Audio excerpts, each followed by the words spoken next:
Pembahasan yang keempat, al-ma'u idza khalatahu tahirun. Air yang tercampur dengan benda yang suci. Ya, benda yang suci dalam hidup ini banyak sekali.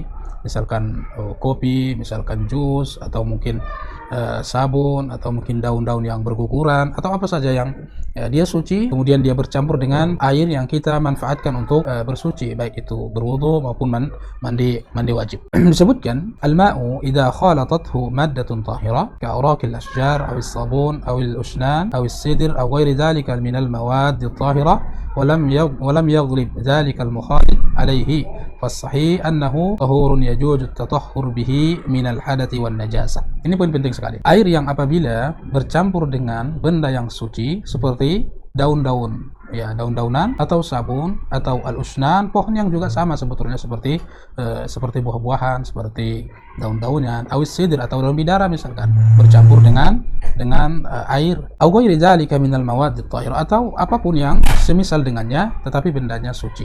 Walam yaghlib dzalikal mukhalit alaihi, akan tetapi benda yang tadi bercampur dengan air tersebut itu tidak lebih banyak. Artinya masih lebih dominan air suci tersebut. Tidak seperti air misalkan air jus. Kalau jus kan itu sudah lebih dominan buah-buahannya. Ini tidak. Ini memang dia bercampur, atau kopi tiba-tiba jatuh tertumpah ke wadah tempat kita berwudu, tempat mandi, ya. Atau misalkan ada sisa-sisa kopi, misalkan kita bertamu, ada sisa kopi atau jus atau lemon atau apa saja, lalu kemudian kita curahkan ke tempat kita berwudu. Tetapi setelah kita curahkan ternyata air ini masih lebih dominan ketimbang air kopi atau air susu atau apapun. Jika belum didominasi oleh benda-benda tadi, maka fas-sahih annahu tahurun. Ini intinya. Maka yang paling sahih, pendapat yang paling sahih, artinya ada pendapat-pendapat lain. Akan tetapi sekali lagi karena kita condong terhadap apa yang ada di buku ini, nanti berdasarkan dalil-dalil yang dipaparkan. Karena itu kuncinya. Fas-sahih annahu tahurun yajuzu at-tatahhur bihi minal hadatsy wan najasah. Maka yang pendapat yang paling sahih bahwa air tersebut boleh digunakan, atau tahurun boleh digunakan bersuci dari hadas maupun najis. Jadi boleh kita gunakan mandi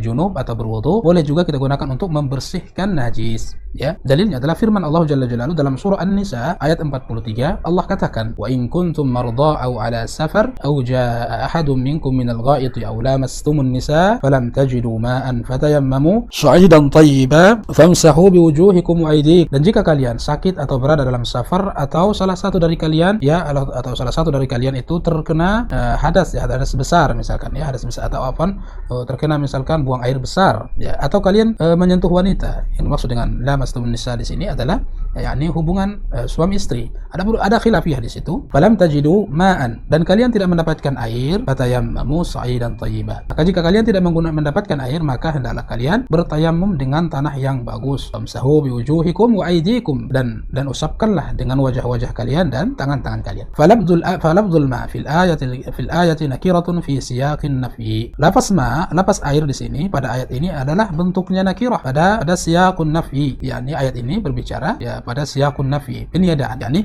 falam tajidu ma'an, dan kalian tidak mendapatkan air. Ini kalau dalam suatu ayat atau hadis Nabi sallallahu alaihi wasallam disebutkan menggunakan nakirah, menggunakan nakirah atau nakirah menggunakan siyaqun nafi, peniadaan, maka konsepnya adalah, atau kaidahnya adalah mencakup semua air, baik itu yang tercampur atau tidak yang tercampur, maksudnya yang tercampur dengan yang suci. Ya ummu kullama wala la farqa bainal ma'il khalis wal makhluq, tidak ada bedanya antara air yang masih murni, yang masih natural dengan air yang tercampur. Jadi dari ayat ini kita menyimpulkan bahwa air yang tercampur dengan sesuatu yang suci seperti jus, seperti buah atau daunan atau daun bidara atau misalkan tanah, sehingga air itu menjadi keruh, maka yang paling sahih adalah air tersebut suci dan mensucikan. Dalil yang lainnya menguatkan pendapat ini adalah wali qaulihi sallallahu alaihi wasallam lin niswati allati qumna bi tajhizi ibnatihi, yaitu ucapan Nabi alaihi salatu wasallam kepada sahabat-sahabiat wanita, yakni sahabat-sahabat wanita yang mempersiapkan atau yang mengurus jenazah putrinya Nabi sallallahu alaihi wasallam. Apa kata Nabi kepada mereka, kepada sahabat itu? Iksilnaha salatan aw khamsan, basuhlah atau mandikanlah sebanyak 3 kali atau 5 kali.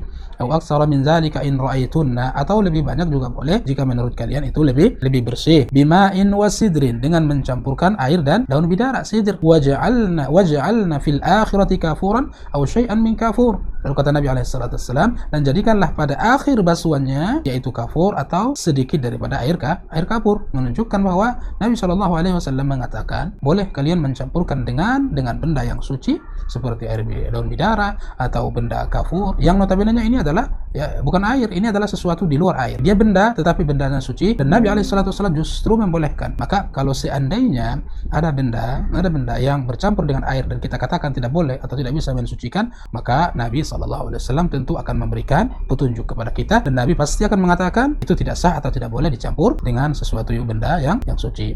Maka ikhwatal iman azzakumullah, pendapat ini sangat memberikan kemudahan kepada kita, khususnya terkadang kita tidak mendapatkan air yang cukup.